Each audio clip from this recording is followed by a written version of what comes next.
At nagsalita na si Tatay Digong kaugnay sa hindi matapos-tapos na issue na ibinabato kay PBBM patungkol sa pulburon video. May katotohanan nga ba ang paggamit ng pulburon? At meron ba talagang video ng pulburon? Narito ang full video, panoorin natin. Mayor, ayoko patulan to pero narinig ko kanina si Attorney Harry Roque talagang nagsalita at nagtanong din. Vlogger Maharlika in social media is masyadong sikat ngayon yung sinabi niya. May video daw siya na si BBM nag-aano ng pulburon, yung isyong pulburon, and ang nagbibigay daw si Justice Secretary at ang bumibili ay si First Lady. Pero this becomes an issue ngayon at kanina nagtanong si Harry Roque, narinig ko, what if ito ay totoong may video, what would happen to the country kung mapatunayan? Even yun, narinig din kita before, may sinabi ka regarding a leader na nagko-cocaine. I just don't know who it is, but right now may lumalabas po na ganyan. Wala yan. Yan video. Well, I can say that hindi lang leader, leader dito, maraming mayor dito nagpo-cocaine.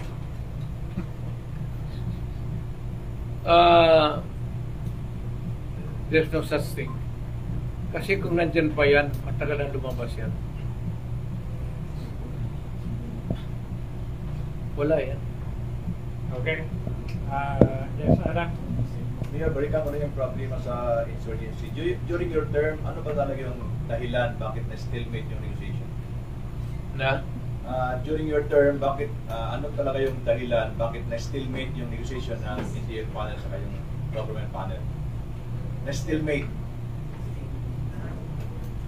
Well, until now, it's still the same. It has always been the same. Ang tingin ko dito, ang wala talagang, I cannot doubt the sincerity of government because you remember, I was with government.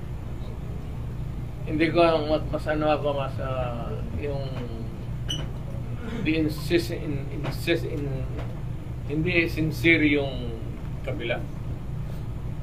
To really sit down and work on it.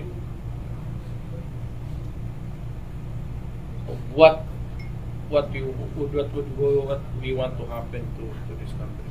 So may big possibility na kung sakali mabuksan itong peace domain after sa exploratory talk, ganun pa rin yung mangyari.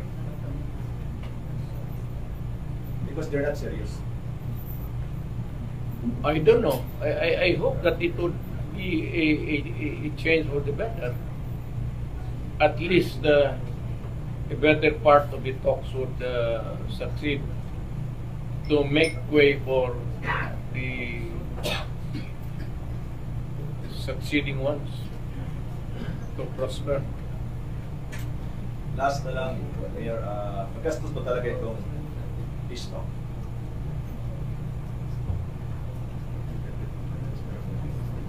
Billion daw yung gagastusin.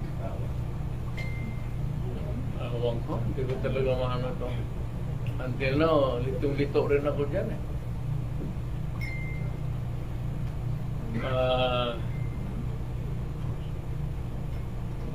Mas mabuti siguro kung mag-umpisa muna tayo dito sa civil society and the responsible civil society that are not attuned with the communists. Huwag yung mga progressive. Yung ayaw ng komunista, ayaw ng pamuraan nila. Tapos, mag-usap ito. Rather than government diretso. Hindi mo kaintindihan. Preliminary muna dito sa baba. Naging successful yung EO-70 mo noon. At pagdating ni rapporteur dito, UN rapporteur, gusto niya ipa-abolish. Sino ba? Ano ba yung Sino ba 70? yung rapporteur na Ano yung 17 na sinasabi mo? Yung executive number 17 ni Presidente noon. Ano yun? What is it? Sa ano nga yun? All nation approach mo noon regarding dito sa mga nagsusurrender ng mga NPAs. At sinusuportahan naman ng NTF-ELCAC.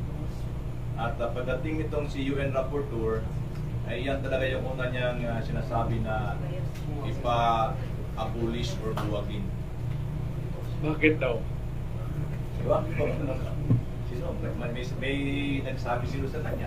Hinampas mo siguro ang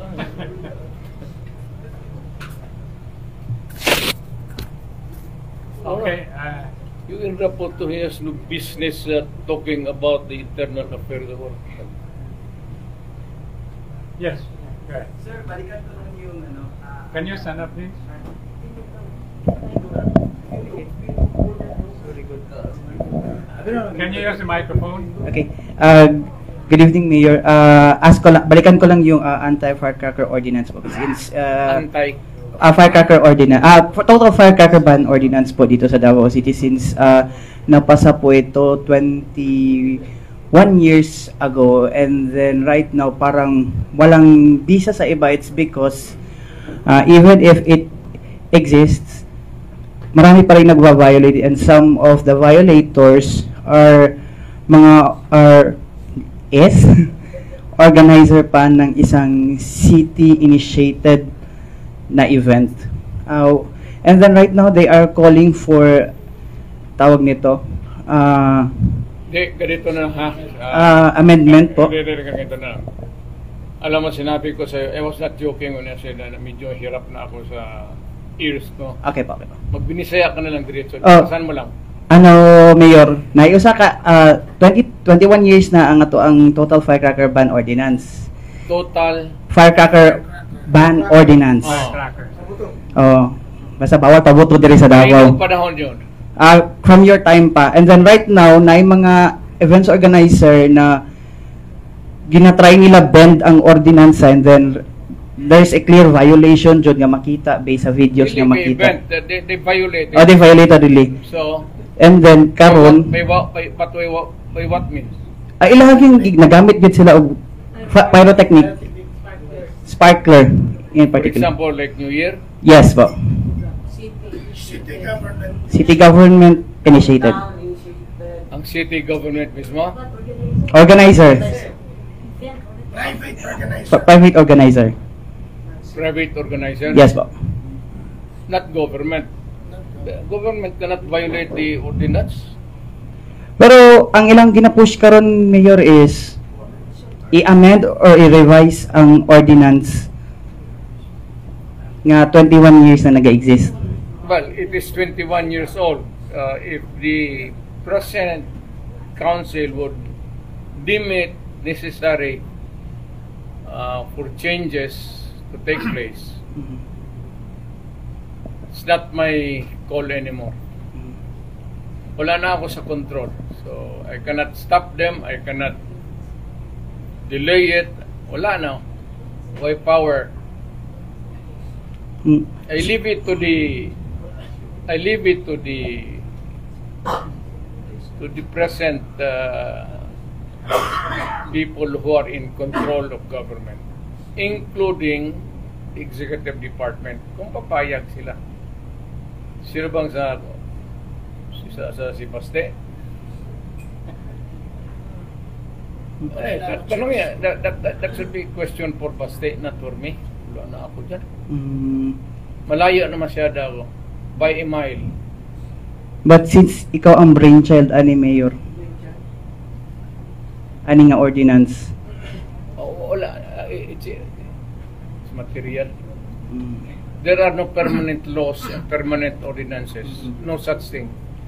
There is no permanent law at all. It bawal, national or local. No permanent ordinance, no permanent laws, no permanent constitutions. Otherwise, we cannot change it anymore, modify or whatnot. You know, the constitutions of keep its pace with the civilization. Mhm. Ganon rin ang batas pati sa... Okay, thank you po. Can you give the microphone to the top gun at your back? May gabi, Mayor. Oy! May gabi eh. May gabi. Mayor, mangutan na lang ko, binisayon na lang ko praklaro. Mas klaro. Kung niaging adlaw, or last week ata, nagpahigayon og rally ang imuhang mga supporters dito sa Metro Manila. Mubuang. Sir, Ibo. Nagrally ba ito sila, Mayor, kay gisuportahan nila yung panawagan sa mga congressman to open the book. Gani na yung mga pipila mga taga Davao nga naa dito, and isa sa mga supporter nimo si Elizabeth Oropesa mo pay kauban dito. Are you aware of it? Kabalo ba ka ani? Si Kinsas eh. Sila Elizabeth Oropesa and some Davaoenos are there. Caught on the video. Were there attending the rally? Yeah, nagrally sila dito in support sa panawagan nimo sa Congress to open the book. Usay aware ba ka ani, nakabalo ka? Wala. I read the newspapers every day. I have copies of about 3 or 4 dailies. Wala mo ko yun na napasahan. Ang nag-cover ata is MNI eh. And naa sila dito. I think one of it si Sir Ulamit, nakita na ko sa kwan eh, sa video. Wearing PRRD t-shirt. Mo na nga, I just want to know kung nakabalo ba ka ni sa gibuhat sa mga supporters nimo dito sa Metro Manila.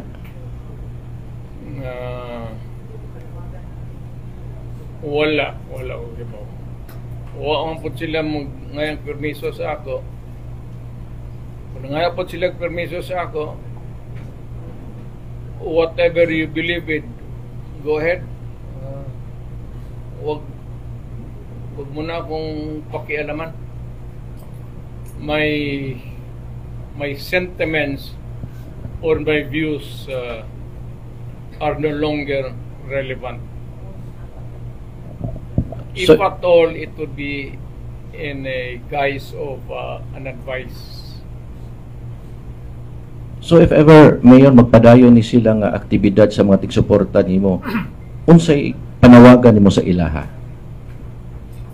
Nga Halimbawa, magpadayon sila sa mga activity nila nga mag-rally in support of your panawagan po sa una nga katong i-open the book sa Kongreso, katong auditing and everything, o unsay masulti nimo sa ilaha? well, in the sense that it is a legitimate demand, it's a legal demand.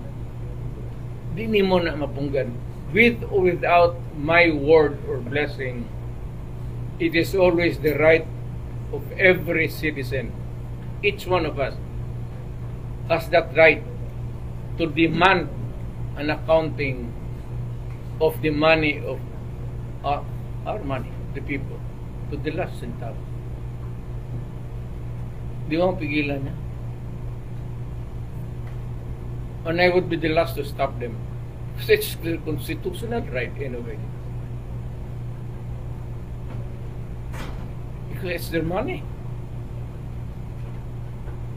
Sila yung may-ari ng pera eh.